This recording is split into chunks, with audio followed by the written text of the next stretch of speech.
The Cleaning Supply Caddy from Harbor Resources, helping organize your kitchen in 11 minutes or less.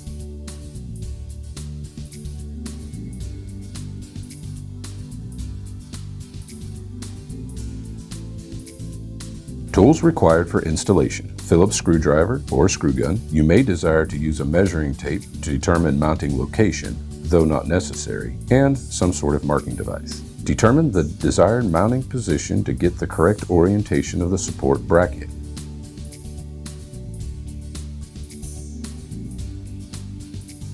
Install support bracket with the screws provided.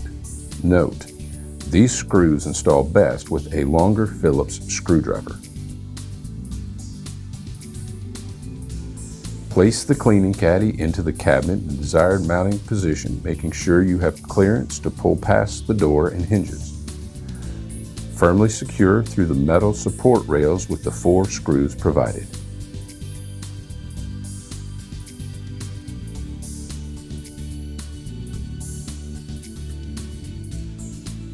Hang the caddy on the support bracket.